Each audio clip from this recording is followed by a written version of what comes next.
안녕하십니까. 반갑습니다. 예.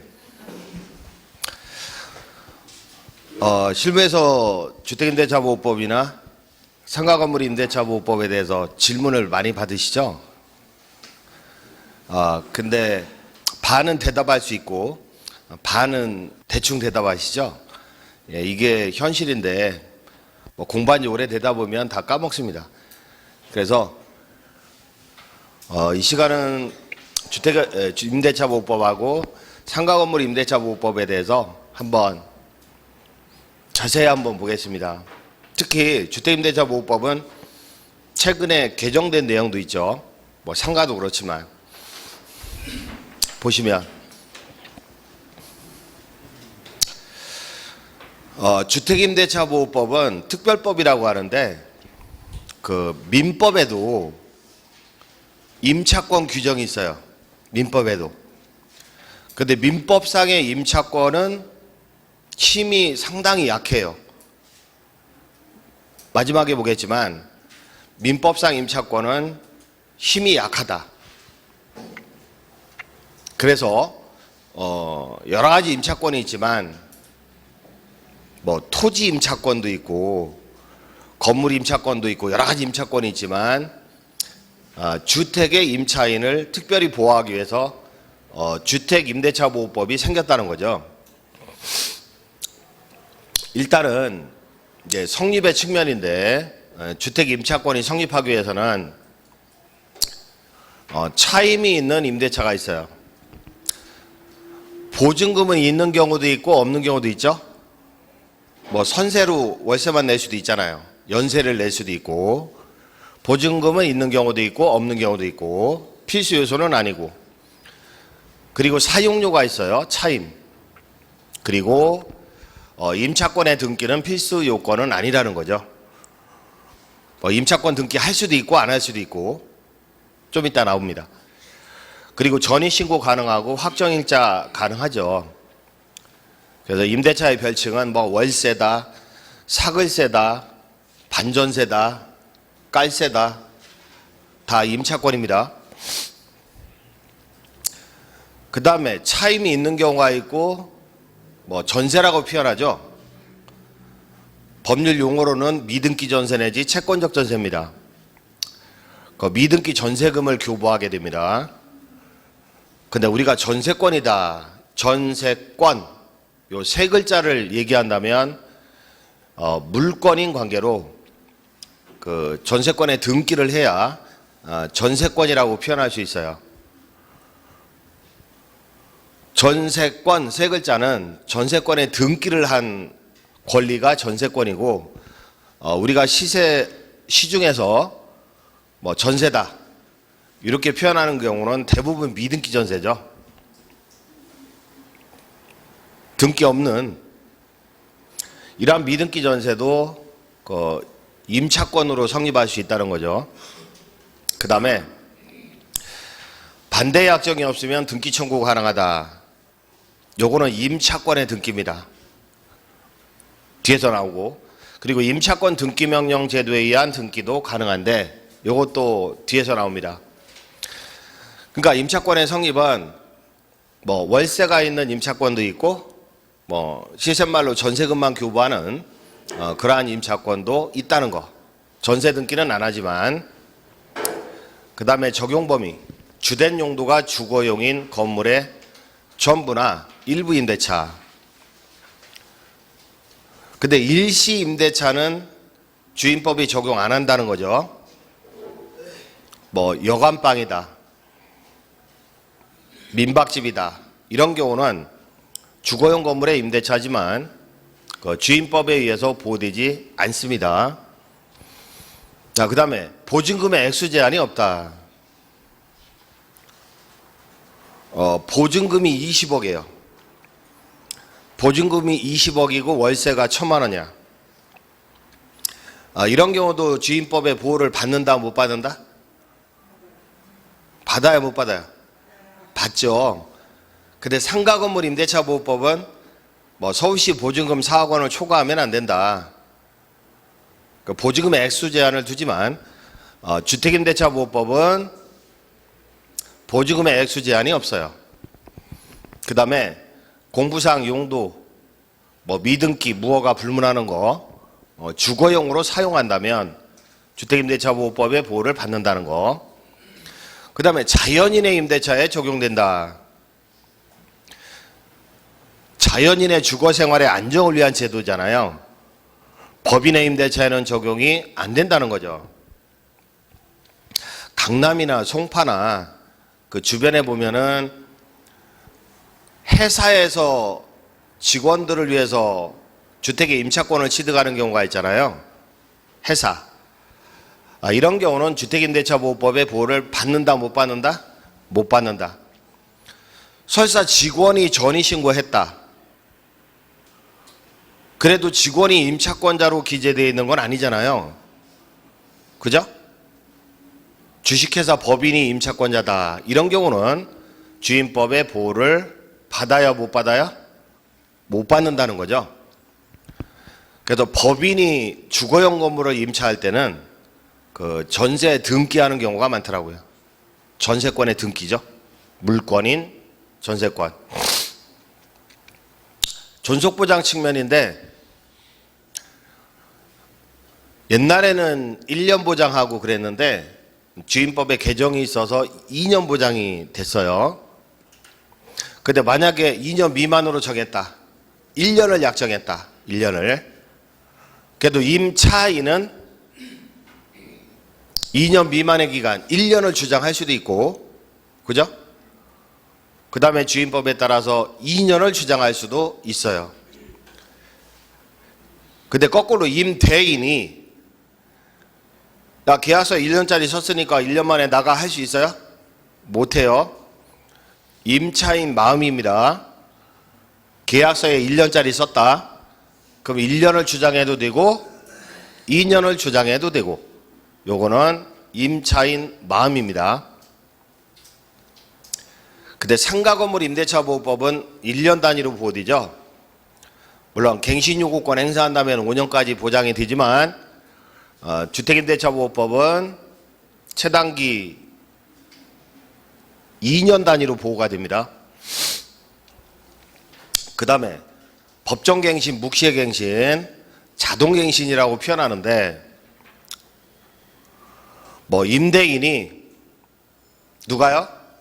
임대인이 집주인이 임대차 기간 만료 전 6월에서 1월 사이에 임차인에게 갱신 거절의 통지, 나가라 또는 조건을 변경하지 않으면 보증금 월세 올려주지 않으면 갱신하지 아니한다는 뜻의 통지를 하지 않았다. 2년의 존속기간을 정했다. 근데 존속기간 만료 전 6월에서 1월 사이에 나가라 또는 올려주지 않으려면 나가라 하지 않았다는 거죠. 아무 소리 없었다는 거죠. 그러면 전에 임대차와 동일한 조건으로 다시 갱신된다는 거죠. 또 임차인이 누가요? 임차인이 임대차 기간 만료 전 1월까지, 그래서 6개월에서 1월까지가 아니라 그냥 1월까지 만료 한 달 전까지 나 나간다 갱신 거절의 통지를 하지 아니한 때도 전에 임대차와 동일한 조건으로 다시 갱신된다는 거죠.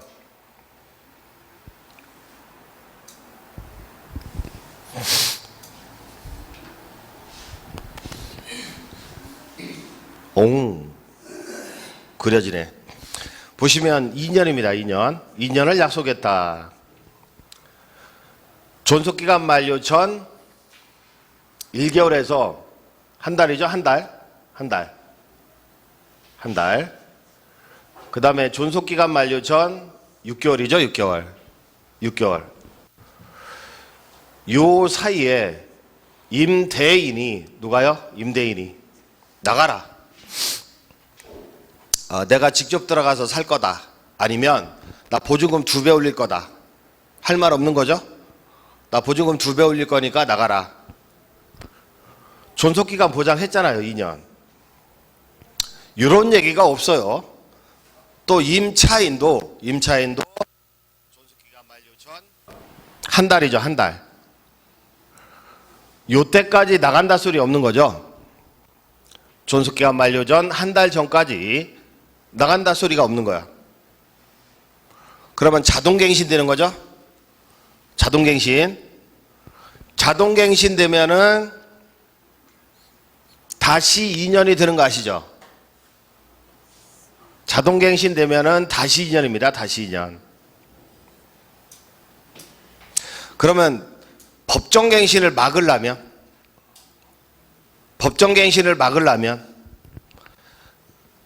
2000세대 아파트, 1000세대 아파트 입주 시기에는 보증금이 싸죠. 보증금 받아서 잔금 치르려고 수부장자들이, 부장받은 사람들이 잔금 치를 돈이 없으니까 보증금 받아서 잔금 치르려고 전세들을 많이 놔요. 미등기 전세. 그러다 보니까 엄청 싸. 입주 다 끝나고 요때 되면 그 전세금이 2배로 올라가죠. 보통 그렇더라고요. 그러면 건물주 입장에서는 요때 야, 너 나가. 나 2배 올릴 거야. 가능한 거죠? 그래서 법정갱신을 막으려면 집주인은 요때 갱신 거절에 통지를 해야 됩니다. 아시죠? 근데 존속기간 만료 전 10일 전에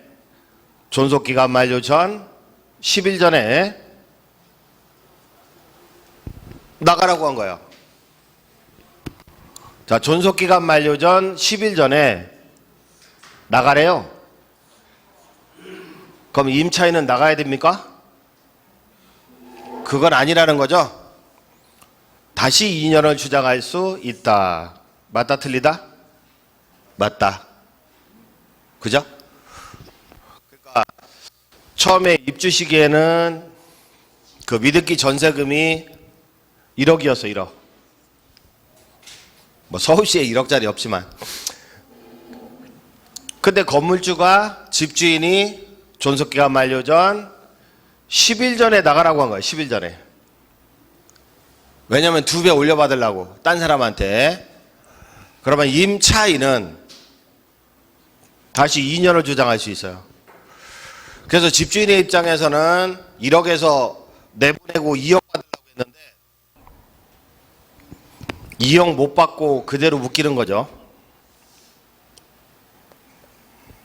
5%밖에 증액 청구 못해요. 그대로 묶이는 거죠. 그래서 집주인의 입장에서는 이 기간 알고 있어야 되는 거고, 또 임차인도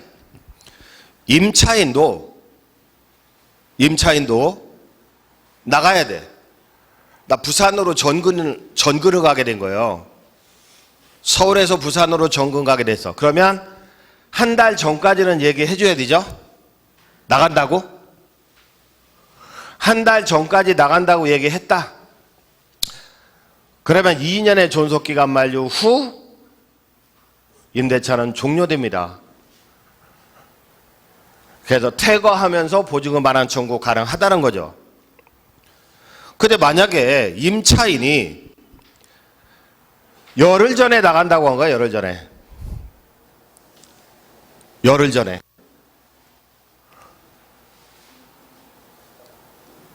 그러면 되겠어요? 갱신된다고요. 나 부산으로 이사 가야 되는데? 그럼 2년 동안 살아야 되는 거야? 또 그건 아니죠. 임차인은 정식으로 해지 통과할 수 있어요. 해지 통과하면 몇 달 만에 소멸합니까? 3개월. 그죠? 그러니까 집주인도 3개월은 필요한 거죠. 새로 세도 놓고 하려면. 이해가 되시죠? 임차인은 나가려면 적어도 존속기간 만료 전 한 달 전에는 얘기를 해줘야 돼요. 그래야 존속기간 만료 후 보증금 반환 청구권이 생기는 거죠. 근데 한 달 전에 얘기도 안 해주고 느닷없이 나간다고 하네. 그러면 3개월 뒤에 소멸한다는 거죠. 3개월 뒤에. 그런 내용이 있는 거고요. 3개월. 선생님 질문할 수 있어요? 예. 처음 임차인이 1년 계약하고 1년 계약 할 수 있다고 그랬잖아요. 임차인은 그죠? 예. 그죠? 예, 예. 근데 아무 얘기 없이 그냥 넘어갔어요. 음. 그러면 중간에 나간다고 할 때는 주인은 언제 돈을 빼줄 수 있어요? 1년 계약 해놓고 1년 계약하고 지났어요? 지났어요. 아무 얘기 없이. 그러면 2년 자동갱신 됐네? 그러면 처음 시작한 1년에서 그 2년을 채워야 되는 게 맞아요? 아, 임차인의 입장에서? 아, 임차인은 3개월 뒤에 나갈 수 있어요. 1년 계약하고도요? 예. 자동갱신 됐을 때 아 자동갱신 말고요. 계약서에 처음 계약할 때 1년 계약하고 그러니까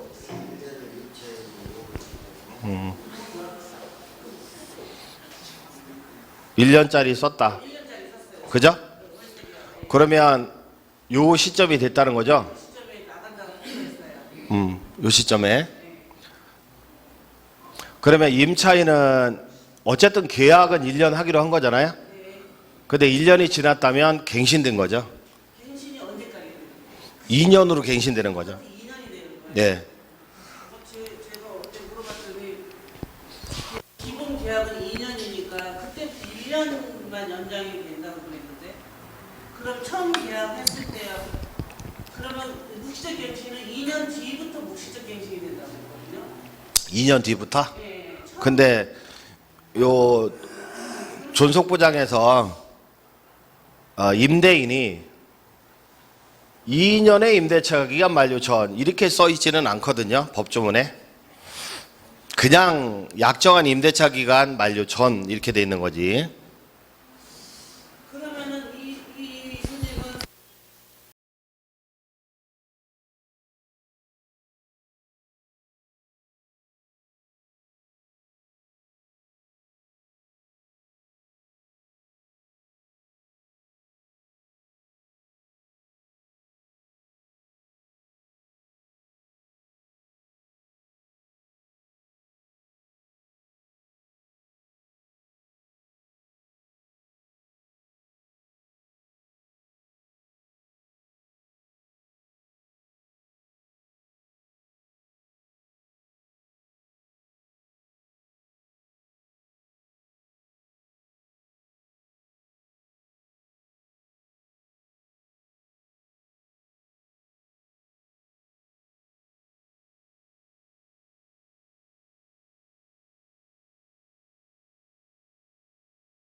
요거는 민법에 있는 제도입니다.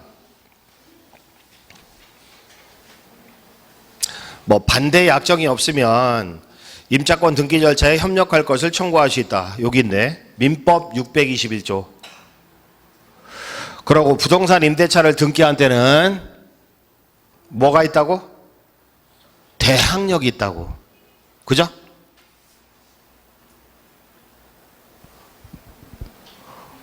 그러면 주택 임차권을 등기했을 때는 민법에 의해서 대항력이 인정되고 주임법에 의해서 우선 변제적 효력도 인정이 됩니다.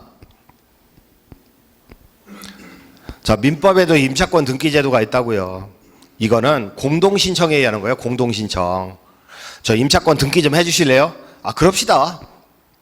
공동신청에 의해서 임차권 등기할 수 있는데 민법에 의해서 대항력이 있어요. 근데 주택임대차보호법에 따라서 우선 변제적 효력도 함께 인정된다는 거.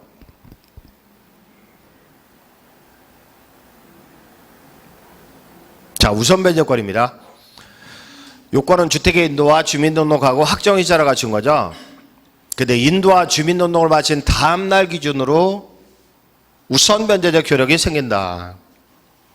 즉 대항력이 있다는 전제 하에서 우선 변제권이 생긴다는 거죠. 자, 인도 주민등록 3월 2일입니다. 인도 주민등록 3월 2일입니다. 확정일자 3월 4일입니다. 그러면 언제 우선 변제적 효력 생기죠?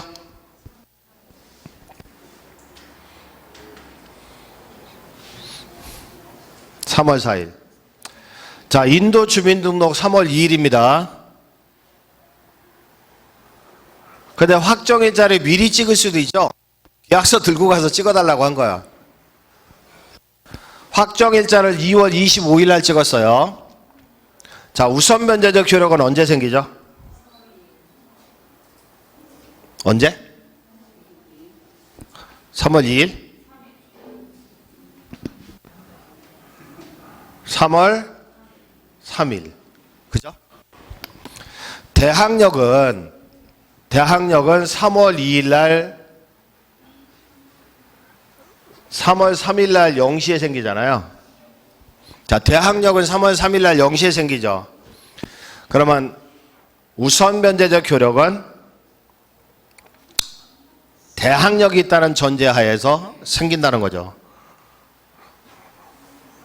요거 이해되시죠? 어떤 사람이 소유자입니다. 그 다음에 을이라는 사람이 인도받고 주민등록을 갖춘 시점이 3월 2일입니다. 확정일자도 3월 2일 날 찍었습니다. 그러면 우선 변제적 효력은 언제 생겨요? 3일. 3월 3일. 자, 저당권자가 있습니다. 국민은행이 저당권자인데 저당권 설정 등기 3월 2일입니다. 자, 전입신고하고 같은 날짜죠?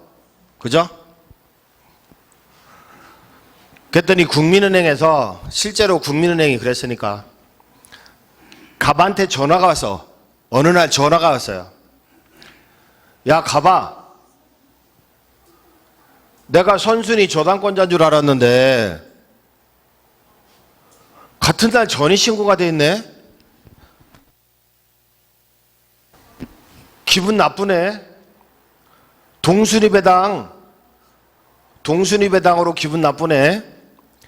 이 전입신고 퇴거시키든지 아니면 대출금 상환해라 하고 전화가 온 거예요. 압박이 온 거야. 이런 경우 질문 엄청 받았습니다. 제가 민법 강의 한 18년 했거든. 그러다 보니까 아주 징그럽게 질문 받은 것 중에 이거야. 아, 은행에서 전화 왔다고. 왜요? 그랬더니 전입신고 날짜하고 저당권 설정 등기가 같다는 거야. 그래서 동순위배당이라고 기분 나쁘다고 요거 빼라는 거야. 자, 이거 동순위 배당입니까? 아닙니다. 우선 변제적 효력은 3월 3일입니다. 그래서 저당권자가 1번 배당, 남은 게 있으면 임차인이 2번 배당입니다. 은행에서 오해를 하고 있는 거죠. 그래서 제가 그러면 국민은행 지점 담당자한테 전화해서 본사에 밀어넣는다고 해라. 어쩜 이렇게 기본적인 상식도 모르고 고객의 마음을 다치게 하는지 열받아 죽겠다고 밀어넣는다고 해라.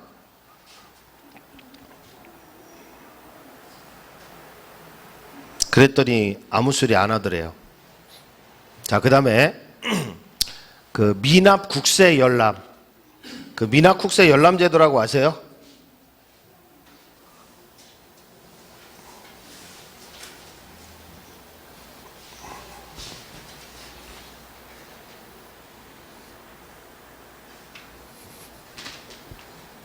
전세 구하기가 하늘의 별 따기라는 요즘 어렵게 집을 구했는데 들어보세요. 집주인의 미납 세금 때문에 보증금을 받지 못한다면 얼마나 억울하시겠습니까?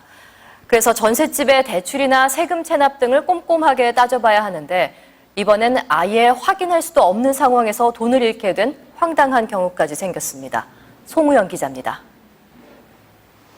직장인 최현석 씨는 신혼집 보증금으로 1억 8천만 원을 냈다가 5,500만 원만 돌려받은 채 올 1월 쫓겨났습니다. 1월경에 법원에서 경매 통지서가 날라왔습니다. 저는 가장 끝순위로 밀려갖고 변제도 받지 못하고 이렇게. 알고 보니 최 씨가 전입신고를 한 그날 집주인이 국세청으로부터 세금 통지서를 받은 겁니다. 같은 날 일어난 일이지만 우선순위에서 최 씨가 밀렸습니다.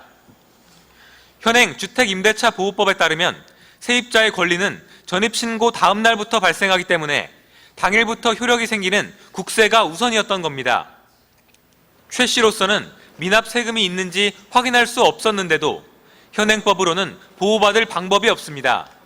세입자의 보증금 보호가 더 미흡한 측면이 있어서 전입신고 당일날 대항력이 발생하는 것으로 개정안이 논의되고 있으나 다양한 그 이익이 충돌하는 상황이라서 최 씨보다 몇 달 후에 입주하면서 세금 체납 등을 확인하지 않은 다른 세입자 두 사람은 보증금을 한 푼도 돌려받지 못했습니다.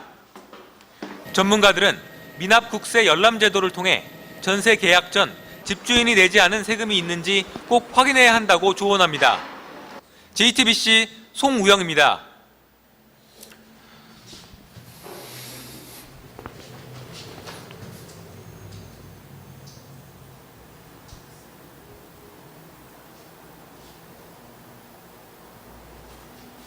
이게 미납국세 열람제도인데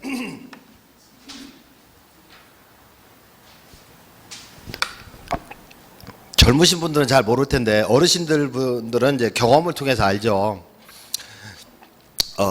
지방세, 국세 이런 게 얼마나 크게 나오는지. 부가세라고 아시죠? 부가세 10%나 되잖아요. 자기가 사업을 하면서 부가세를 체납해버리면 압류통지 들어옵니다. 근데 부가세는 참 내기 싫죠. 내 돈 같은데 뺏기는 것 같은 느낌이잖아요. 근데 이 집이 참 깨끗해. 갑굴 안에 소유권자가 있고 깨끗해. 가압류 뭐 이런 거 없어. 을굴 안에 저당권자도 없어. 너무너무 깨끗한 집이에요. 그래서 보증금 1억 8천을 약정하고 1억 8천을 지불하고 전입신고하고 살았는데 부동산이 경매된 거야. 근데 선순위 체납국세가 있었다는 거죠. 그죠? 그 선순위 체납국세가 몇 억을 가져가니까 자기는 받을 게 별로 없다는 거죠. 네. 통지서가 날라갔어요. 전입신고한 날. 그래서 야 이거 이 길이라는 걸 삭제해야 되는 거 아니냐. 그 입법론적으로 그렇게 논의를 하고 있죠. 국세통지, 체납통지, 뭐 압류통지 뭐 이런 게 날라간 날 그리고 전입신고한 날이 똑같은 거야. 그러면 전입신고한 날 2길부터 대항력이 있다 보니까 임차인의 순위가 밀리는 거잖아요. 집으로 집으로. 그 집주인은 받았겠죠. 등기니까 받았겠지. 전화 받고. 아니면 현장에 있다 받았다든지. 그래서 국세도 종류에 따라 법정기일이라는 게 있어요. 법정기일. 그 법정기일하고 전입신고한 날이 같아버리면 임차인의 순위가 밀려버리는 거죠. 근데 상식적으로 생각할 때 전세를 1억 8천이다, 2억이다, 3억에 이렇게 주는 거야. 그럼 임차인의 입장에서는 돈을 꿔주는 거죠. 그죠? 전세 2억에 들어갔다? 그러면 임차인의 입장에서는 집담보로 2억을 꿔주는 거 아닙니까? 은행에서 돈 1,000만 원이라도 꿀라고 봐요. 은행에서 돈 1,000만 원 꿀라면 지방세, 국세, 완납 증명원을 가져오라고 그래. 은행에서는. 이해되시죠? 마찬가지로 몇 억씩이나 꿔주는 거 아니겠습니까? 그러면 집주인한테 지방세, 국세, 완납 증명은 가져와라. 요구하기 힘들면 그 민업국세 열람이라는 사이트 이렇게 검색어입니다. 이게 검색어. 거기 들어가면 그걸 발급받을 수 있는데 물론 집주인의 동의를 요하긴 합니다. 하지만 집주인이 사업하는 사람이다. 공무원이다. 아니면 대기업에 다닌다. 직장인이다. 그렇다면 어느 정도 믿을 수 있겠지만 집주인이 사업하는 사람이다. 그러면 이거 열람해봐야 된다는 거죠. 그 다음에 배당요구 채권이다 이렇게 얘기하죠. 배당요구 안 하면 동네 주민이 내가 전세계약 써준 사람들이 많아요. 어떤 다가구 주택이 있는데 다가구 주택의 10세대 임차인 계약서를 내가 다 써준 거야. 근데 그 부동산이 경매로 날아가게 됐어요. 그러면 반드시 배당요구 하라고 안내를 해줘야 되는 거죠. 배당요구 종기일 이내에 배당요구 하라고 안내를 해줘야 돼요. 그 다음에 임차권 등기 명령하고 나갔다. 이런 경우는 당연 배당입니다. 배당요구 안 해도 돼요. 법원에서 알죠? 계약서 다 가지고 있잖아. 등기 명령 신청할 때 제출했으니까. 그 다음에 임대차 계약을 갱신한 경우에 올려달라고 많이 하잖아요. 먼저 성립된 우선 변제권은 그 보증금의 한도 내에서 효력이 있고 갱신된 후에 증액된 보증금에 대해서는 갱신계약의 효력 발생 및 확정일자 구비 시부터 우선 변제권이 있다. 보시면 이 사람이 인도받고 주민등록 갖추고 확정일자를 갖췄는데 보증금이 1억이다. 그 다음에 후순위 저당권자가 있고 채권액 1억이다. 요 종전의 임차인이 보증금이 1억이었는데 재계약하면서 1억 5천으로 했어. 5천으로. 또는 보증금 1억에 월세 30만 원 약정을 한 거예요. 자, 먼저 재계약할 때 보증금 1억에 월세 30만 원 하고 재계약했어요. 이 경우에 확정일자 또 찍어야 됩니까? 안 찍어도 되는 거죠? 1억은 1순위 확보하고 있잖아요. 그죠? 근데 1억 5천으로 했다. 이 경우에 확정일자 다시 찍어야 되는 거죠? 1억은 1순위고 그 5천 3순위 확보를 해야 되잖아. 저당권이 2순위고. 이해되시죠?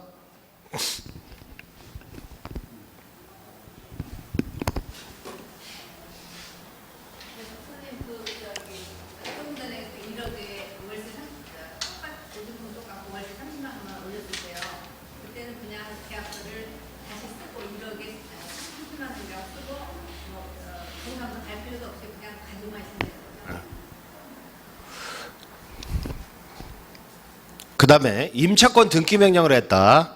임대차 종료 후 보증만 안 받지 못한 임차인이 임차 건물 소재지 관할하는 지방법원 지원 등의 임차권 등기 명령 신청했다.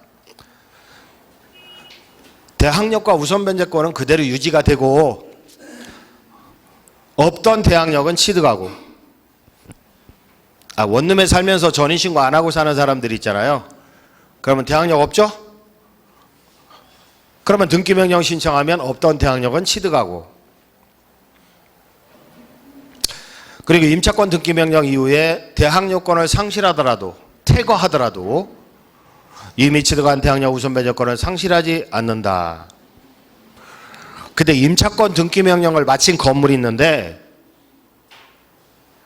등기부에 공시가 되죠? 등기부에 공시가 되는데 그거 쳐다보고 들어온 사람이 있어. 임차권 등기명령에 대한 건물, 그 이후에 세입자가 있어요. 최우선 변제권이 있다 없다? 없다. 그 다음에 민법에 의한 임차권 등기는 공동신청인데 이 경우도 대항력과 우선 변제권이 인정이 된다는 거죠. 그 다음에 보증금 중 일정에게 보고 최우선 변제권. 최우선 변제권은 무조건 최우선 변제죠? 순위에 따라 배당받는 거야? 아니죠. 그러니까 확정일자는 필요 없는 거죠. 확정일자 순위 가지고 배당받는 거 아니니까 그냥 전입신고로 족합니다. 그 다음에 토지 및 건물의 경매대가의 2분의 1의 범위 내에서 낙찰가 2억이다. 근데 세입자가 12명이야. 1억 가지고 최우선 변제 받는다고. 1억 가지고. 보증금 중 일정에게 뭐 최우선 변제권입니다. 요게 개정된 거죠. 서울특별시는 1억으로 이제 개정이 돼요. 7,500? 1억.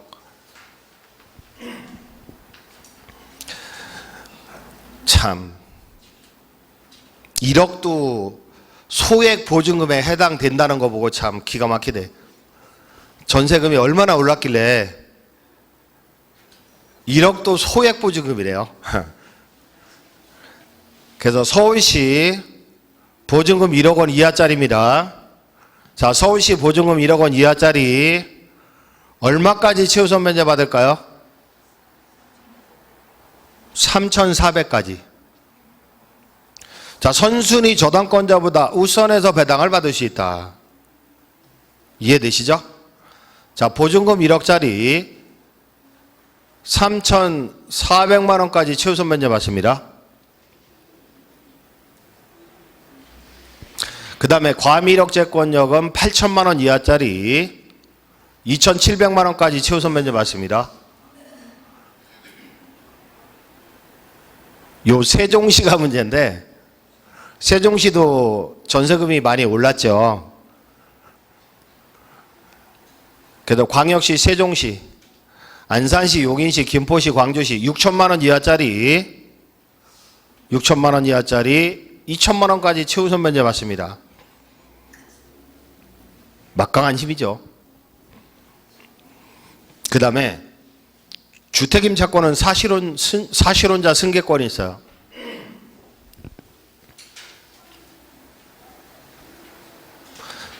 사실혼자는 단순 동거인이 아닙니다. 혼인의 의사를 가지고 혼인의 실질을 갖춰야 돼요. 뭐 결혼식을 올렸다든지 안 올렸다 하더라도 장기간 같이 살았다든지 진짜 부부로 보여야 된다는 거죠.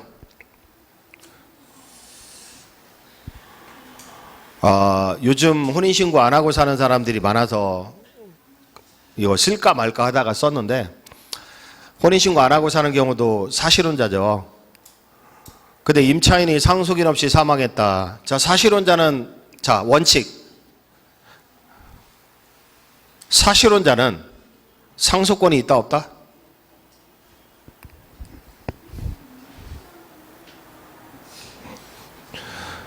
남편이 있고 사실혼에 남편이 있고 사실혼에 처가 있는데 누구든 이 사람이 재산이 한 1,000억 정도 되나 봐요. 뭐 빌딩도 있고 빌딩 몇 개만 있어도 한 개만 있어도 1,000억은 되겠네. 근데 죽었어요. 교통사고로 죽었다고. 근데 사실혼의 배우자가 상속권이 있어요? 상속권이 있다면 여기저기서 사실혼자 나타납니다. 따라서 혼인 신고를 했어야 돼요. 그래야 상속권이 있다는 거죠. 그래야. 요즘은 어르신들도 재혼하고 그러더라고요.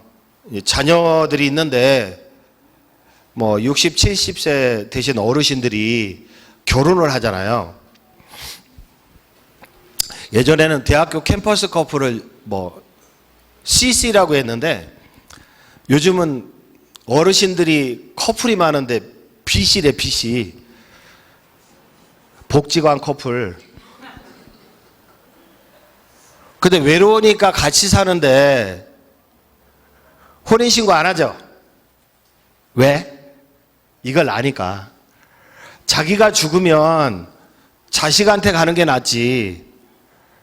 새로 만난 할머니한테 가는 거 별로잖아. 그쵸? 그러니까 사실혼자는 원칙적으로 상속권이 있다 없다? 없다는 거죠. 없어요. 근데 주택의 임차권만큼은 승계를 해야 되겠다. 그건 예외적인 특별 조항이라는 거죠. 근데 임차인이 상속인 없이 사망한 거야. 자, 상속인 없이 사망했어요. 오? 그러면 상속인이 있었다면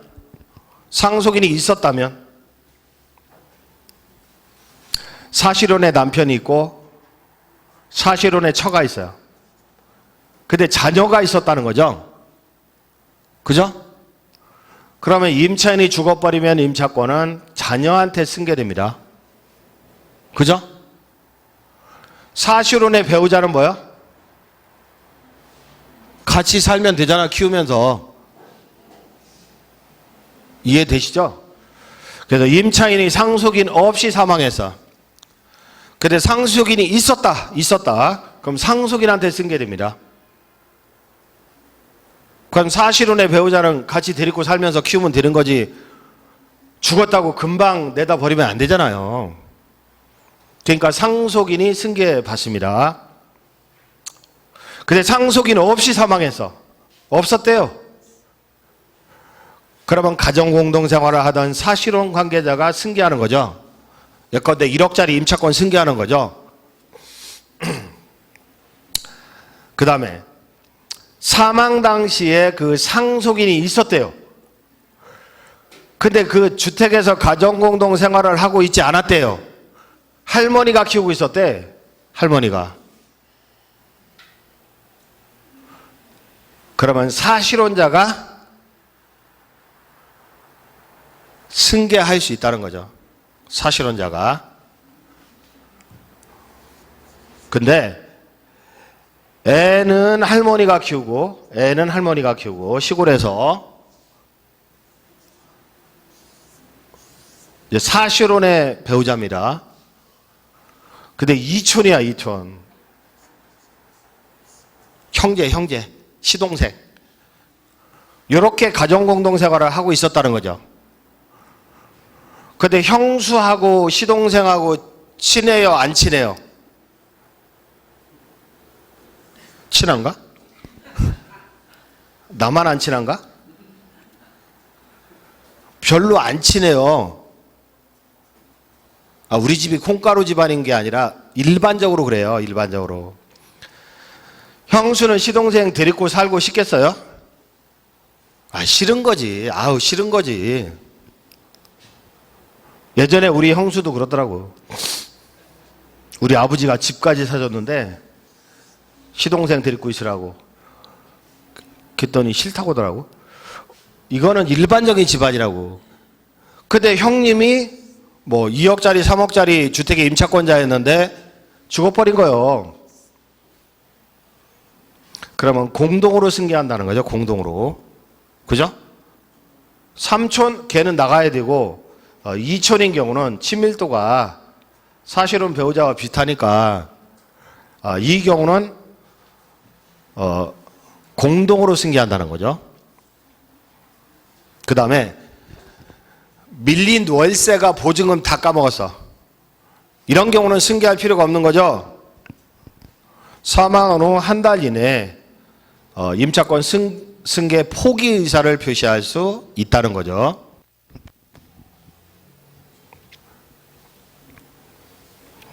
아니 그 중개업을 하다 보면 그 사실혼자들이 많더라고요. 그리고 요즘은 잘 죽어 또 교통사고로. 그래서 말씀을 드린 거고요.